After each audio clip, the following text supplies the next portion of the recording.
All right. Here we go. A face of a prism. A face of a prism is a side. Okay? So when we're talking about a face, that's one of the flat sides. A vertice is a corner. Here's a vertice. Okay? An edge is a line that is formed when two sides come together. Okay? So, on this triangular prism, how many faces does it have? How many sides are there total? 5. There's a front triangle, a back triangle, and 3 sides, right? 5. How many vertices are there?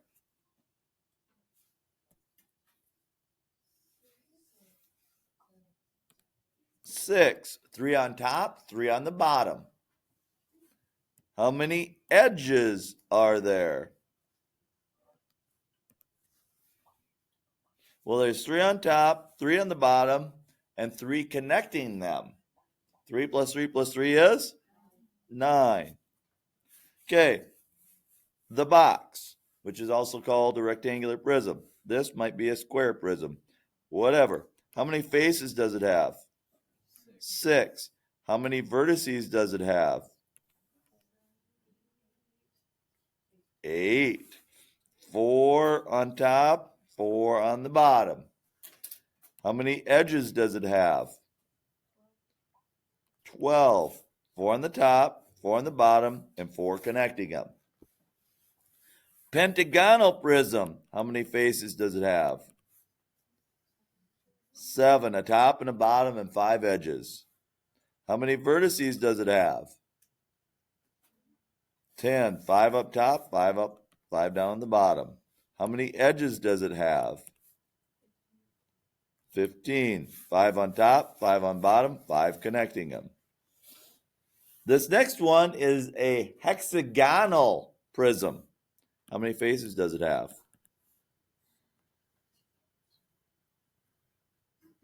There's a hexagon at the top, a hexagon on the bottom, and 6 sides. So 8 total. How many vertices? Not 16. 12. 6 on top, 6 on bottom. How many edges? Not 17. 18. 6 on top, 6 on bottom, 6 connecting. Okay? All right. If we look at these two, how is it related to this? If we look at these two, how is it related to this? If we look at these two, how is it related to this? If we look at these two, how is it related to this?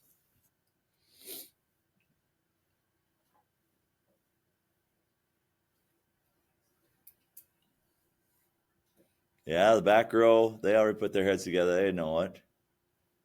Ashton's going, come on, let me know it. Whisper me the answer.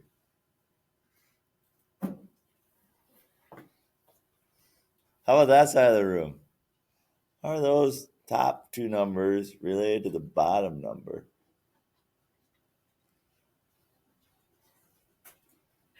Well, Luke said if we add the top F and V, and then he said, then you subtract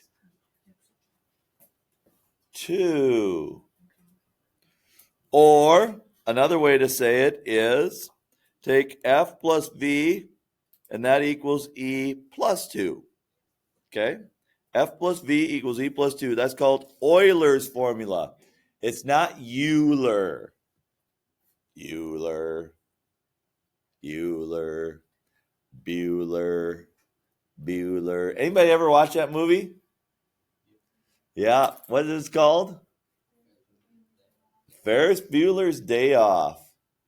Ferris Bueller's Day Off. It's from my generation. It's a 1980s movie about a kid who basically skips school and does a lot of crazy stuff when he skips school that day.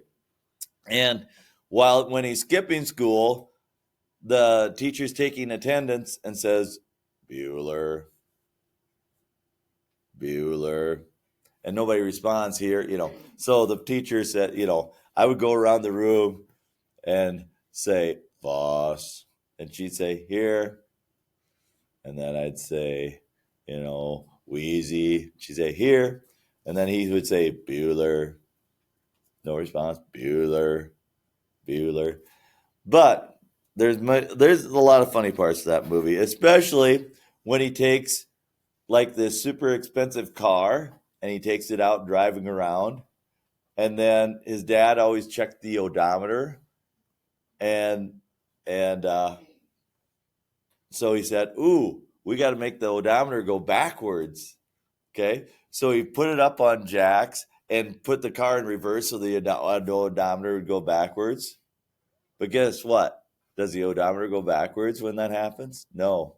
He gets so mad he hits the car, knocks it off the jacks, and it goes through a plate glass window and crashes on the hill below. Ooh, bad news. Yes, my kid would die if they would do that to a vehicle of mine. So, all right. Categories. Anybody ever play categories? You have this like multifaceted die with all kinds of letters on it, A, B, C, D, E, F, and you roll it, and then you got to come up with certain words and certain categories that start with that letter. Okay, so they make like Dungeons and Dragons have dies like this too for you Dungeons and Dragons people. But if this die had 20 faces and 30 edges, how many vertices does it have? Well, if we follow the formula, F plus V equals E plus 2. 20 plus V equals 30 plus 2. How do we solve that formula? So 30 plus 2 is 32. And subtract 20. And yes, your way worked too. So then vertices equal 12. All right. This has 6 faces and 8 vertices. How many edges does it have?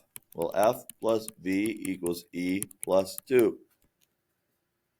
So 6 plus 8 equals E plus 2. What's E going to E plus 2. What's E going to be? 12.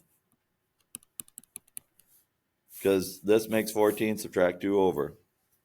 F plus V equals E plus 2. 20 and 12 equals E plus 2. What's E going to be? It's just going to be 30. Because this is 32 equals E plus 2. Subtract 2, E equals 30. Okay. Cross sections. If we have a cube of cheese and you get, in the bags, they have some cubes of cheese. If you cut it straight down the middle, what shape is it going to make? It's a special type of rectangle called a... No. You're going way too hard on this. Okay? A cube is made up of 6 what? Squares. So if you cut it, what shape is it going to be? A special type of rectangle called a square. Okay? A square is going to come out of that. What if I have a cube and I cut off this corner up here? What shape is it going to be? A triangle. If I lop off that corner, it's going to be a triangle. So a cross section, you can either take parallel to the base or perpendicular to the base. So or you could take a diagonal too. But if I go parallel to this base, what is the shape of the base on this thing?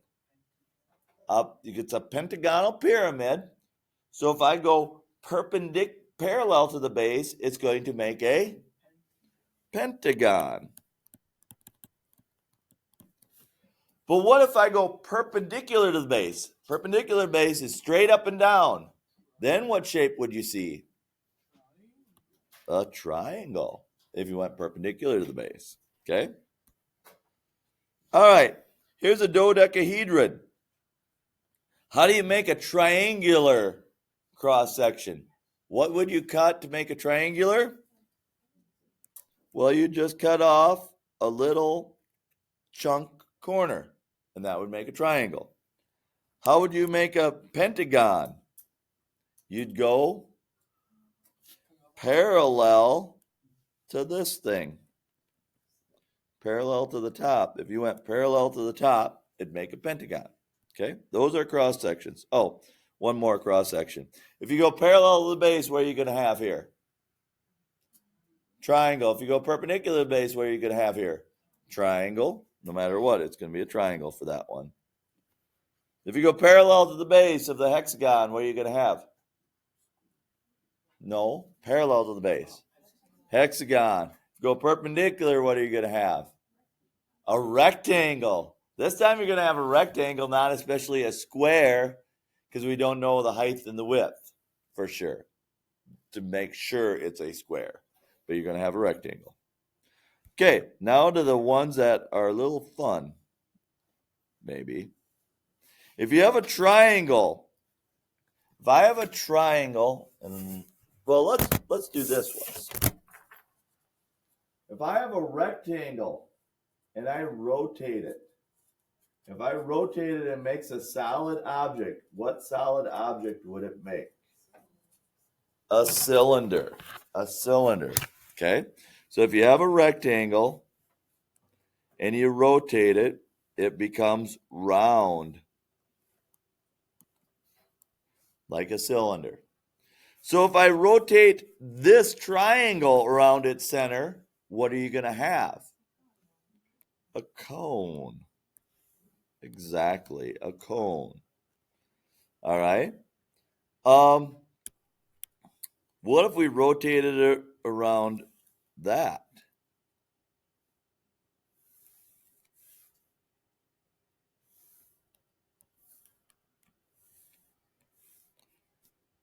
What it happens is it's this type of a cone. It's a cone on top of a cone. Okay? So when you rotate things, you get different types of solids. Now, let's say I had a rectangle and I'm going to rotate it around this edge. What's it going to make? A cylinder. If this was 10 inches and this was 6 inches, what's the volume of this cylinder going to be? Well, the volume equals pi r squared h. What's my radius going to be? 6 squared times, what's my height? 10. So the volume is pi times 36 times 10, or 360 pi. That's the volume of this. Okay? All right. Are we good for the day? Okay, we're only doing one today. Okay, usually we're into April by the time we cover this, and we're fighting with time, and we got to get things done. But it's still March, so we got time. So we're just doing one today. On Thursday, we'll take a quiz over this stuff and then do cylinders and boxes, volumes of cylinders and prisms. Okay? So that's what's going on. Your assignment's out there. I already put it out there. If you have stuff to make up, today's a good day to get it done, or else study your biology because you have biology stuff to study, I hear. Yes.